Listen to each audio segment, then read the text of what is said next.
Hello दोस्तों, स्वागत है आप सभी का हमारे यूट्यूब चैनल पर। आज हम देखेंगे क्लास 7 की NCERT social science chapter number 5। औरतों ने बदली दुनिया। देखिए, औरतें जो हैं हमारे समाज के लिए बहुत ही महत्वपूर्ण है और बहुत ही बड़ा योगदान देती हैं, चाहे घर में हो चाहे बाहर हो। बहुत ही ज्यादा इम्पोर्टेंट होती हैं, है ना। तो देखते हैं, इस चैप्टर में यही देखेंगे किस प्रकार से औरतों ने बदली दुनिया, किस प्रकार से हमारे समाज को आगे बढ़ाया, क्या क्या समाज में योगदान दिया। आगे देखते हैं हम घरेलू कार्य की पहचान। देखिए, पिछले अध्याय में यह देखा था कि महिलाओं द्वारा किए जाने वाले घर के कामकाज, है ना, किस प्रकार से निर्भर थे। ठीक है। घर घर में किए जाने वाले काम को काम नहीं माना जाता, है ना। घर में जो काम करते थे महिलाएं, उन्हें सैलरी नहीं दी जाती थी। कोई सैलरी थोड़ी मिलती है, महिलाओं को नहीं देते ना। जबकि सबसे ज्यादा माने तो बहुत ही ज्यादा काम महिलाएं करती है बाहर के मुकाबले। घर में खाना बनाना, बच्चों की देखभाल करना, बड़े बुजुर्गों की देखभाल करना, है ना, पूरा घर का सारा काम करना। तो बहुत सारा चीजें होती है महिलाओं के साथ। फिर भी हम उन्हें 1 रुपए तनख्वाह नहीं देते हैं, सैलरी नहीं देते हैं। ठीक, और उन्हें बोलते हैं तुम करते क्या हो। तो बहुत सारी, एक दिन आप काम करके देखना लड़कों लोग, पता चलेगा क्या होता है ना। घर का काम पूरा समय, देखिए, घर का काम पूरा समय का कार्य, घरेलू काम और परिवार को सदस्य की देखभाल करने करना पूरा समय का काम है। समझे। जो ये होते हैं कि, देखिए, ये नहीं होता कि उम, थोड़े समय हो जाता है सारा काम, नहीं, ऐसा नहीं हो सकता, पूरे देखभाल करना पड़ता है हमें, जिससे कि कोई निश्चित प्रारंभ और समाप्ति समय नहीं होता। इससे कोई निश्चित प्रारंभ नहीं है, जैसे बाहर में जैसे कि 8 घंटे काम करते हैं, इस तरीके से घर में नहीं होता। घर में पूरा का पूरा काम करना पड़ता है, चाहे कोई सा भी काम हो। उनकी समय सीमा निश्चित नहीं होती है ना। कितना भी टाइम लग सकता है। क्यों? तो बस ये हमें जानकारी होनी चाहिए। बाहरी कार्य की समीक्षा, इस अध्याय में घर के बाहर के कामों पर ध्यान दिया जाएगा और समझा जाएगा कि कैसे व्यवसाय व्यवसाय महिलाएं के लिए अधिक उपयुक्त माने जाते हैं। समझे। देखिए, महिलाओं का संघर्ष किस प्रकार से रहा है। देखिए, यह समझा जाएगा कि महिलाओं ने समानता प्राप्त करने के लिए कैसे संघर्ष किया। हम आज भी उस समाज में रहते हैं जहाँ महिलाएं और पुरुष को एक समान नहीं माना जाता है। ठीक है, अभी भी भेदभाव पूरा है। मतलब पूरी तरीके से ये नहीं कह सकते कि समाप्त हो चुका है भेदभाव। बिल्कुल भी ऐसा नहीं है। ठीक है। और कैसे शिक्षा प्राप्त कर उन्होंने अपने अपने लिए अवसर बनाया। समझे, किस प्रकार से वो शिक्षा प्राप्त करके अपने लिए वह अवसर बनाया। महिलाएं आंदोलन का योगदान। देखिए, महिलाएं ने कई आंदोलन किए। समझे, उसका क्या योगदान रहा। हाल ही के वर्षों में महिलाएं आंदोलन द्वारा भेदभाव को चुनौती देने का प्रयोग भी विचार समझे विचार किया गया। जो हाल ही में आंदोलन हुआ, उसके द्वारा भेदभाव को चुनौती देने का प्रयासों पर भी विचार किया गया, और विभिन्न प्रकार के प्रयासों की समीक्षा की गई। ठीक है। लड़कियों और महिलाओं को पारंपरिक भूमिकाओं तक सीमित कर दिया जाता है, जैसे कि नर्स बनना। समझे, महिलाओं को इन सब चीजों तक ही सीमित कर दिया जाता है, जैसे कि नर्स बनना। ठीक है। लड़कियों और महिलाओं को प्रारंभिक भूमिका सीमित कर दिया जाता है, जैसे कि नर्स बनना। पायलट और अन्य तकनीकों का कार्य पुरुषों के लिए उपयुक्त माना जाता है, कि जो पुरुष होते हैं वो ज्यादा अच्छे ढंग से कर पाएंगे सारी चीज। पायलट हो गया, अन्य तरीके के इंजीनियर हो गए, सॉफ्टवेयर इंजीनियर, हार्डवेयर इंजीनियर, है ना। तो इनके लिए पर्याप्त, मतलब कि उपयुक्त होता है बहुत ही ज्यादा। और और देखिए समाज में यह धारणा है कि महिलाएं तकनीकी कार्य में सक्षम नहीं होती, जो कि बिल्कुल भी गलत है कि तकनीकी कार्य में सक्षम नहीं होती। महिलाएं हर कोई काम कर सकती है जो कि पुरुष कर सकता है। समझे? देखिए अधिकांश परिवार में लड़कियों लड़कियों को शादी को जीवन का मुख्य लक्ष्य मानने के लिए प्रेरित किया जाता है। समझे कि लड़कियां जो होती है, शादी का जो लक्ष्य है वो बस है कि जब भी लड़कियां जो होती है केवल और केवल शादी करे और अपना घर बसाए, तो यहाँ तक ही सीमित होता है। इस प्रकार की धारणाएं लड़कियों की आत्मविश्वास और करियर के विकल्पों पर नकारात्मक प्रभाव डालते हैं। समझे? इस प्रकार के जो व्यवहार होते हैं और भी नकारात्मक व्यवहार डालते हैं। ओके। लैंगिक असमानताओं और दूर रहने के लिए लड़कियों को समान अवसर प्रदान करने की आवश्यकता है। देखिए वर्तमान समय में शिक्षा और विद्यालय। देखिए वर्तमान समय में शिक्षा और विद्यालय किस प्रकार से ये बात करते हैं, बट देखिए विद्यालय जाने की संख्या आजकल बच्चों में दिखते हैं कि किस प्रकार से विद्यालय जाने की संख्या बढ़ चुकी है पहले के मुकाबले। पहले जितना लोग विद्यालय नहीं जाते थे, आज काफी लोग जाते हैं विद्यालय। कुछ क्षेत्रों में जो आज भी हैं, जैसे बिहार जैसे क्षेत्रों में, कि वहां पर कम लोग विद्यालय जाते हैं। ठीक। क्योंकि एजुकेशन सिस्टम ठीक नहीं है, तो क्या कर सकते हैं। देखिए क्या है, लेकिन आजकल थोड़ा सुधार हो रहा है, लेकिन पहले एक दो 3 साल पहले 5 साल पहले की बात करें तो बहुत काफी कम लोग उपस्थित होते थे विद्यालय में। 10वीं के बाद कोई स्कूल नहीं जाना, है ना, ऐसा सिस्टम है। देखिए क्या है, विद्यालय जाने की संख्या आज के युग में लड़के और लड़कियां बड़ी संख्या में विद्यालय जा रहे हैं, लेकिन फिर भी उनकी शिक्षा में अंतर बना हुआ है। समझे? आजकल दोनों ही विद्यालय जा रहे हैं, लेकिन उनकी शिक्षा में जो अंतर है वो आज भी देखने को मिलता है। देखिए जनगणना भारत में हर वर्ष 10 वर्ष पर जनगणना होती है, जिनमें देश की जनसंख्या और उनके जीवन की जानकारी एकत्रित की जाती है। देखिए हमारे जो देश में जनगणना होती है ना, वो हर वर्ष होती है, हर 10 साल में होती है।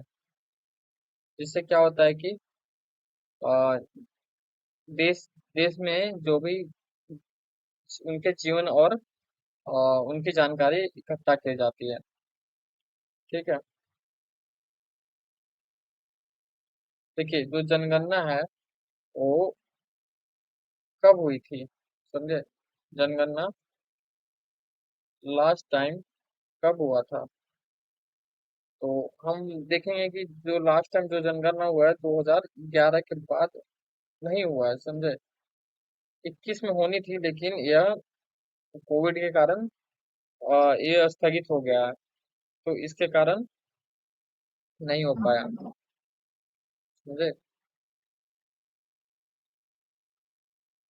अब देखिए क्या होता है कि शिक्षा का आकलन करते हैं कि देखिए जनगणना की में स्थिति लोगों की संख्या और स्त्री पुरुष का अनुपात आंका जाता है कि स्त्री कितने हैं और पुरुष कितने हैं, जैसे हम लिंग अनुपात भी कहते हैं, है ना। 1961 की स्थिति देखें तो 1961 की जनगणना के अनुसार 40% लड़के और पुरुष 7 वर्ष एवं उससे अधिक वायु, मतलब कि देखिए जो था ना 40% लड़के और पुरुष 7 वर्ष उससे से अधिक वायु के, समझे, इस शिक्षित थे। जबकि लड़कियां और स्त्रियां केवल 15% भाग ही शिक्षित थे, तो ये बहुत ही कम देखने को मिलता है। आज 2011 की स्थिति की बात करें तो देखिए 2011 की जनगणना के अनुसार लड़कों और लड़कियों के 82% शिक्षित थे। समझे? जो पुरुष थे वो 82% शिक्षित थे, और स्त्रियों में बढ़कर ये संख्या हो गई है 65%।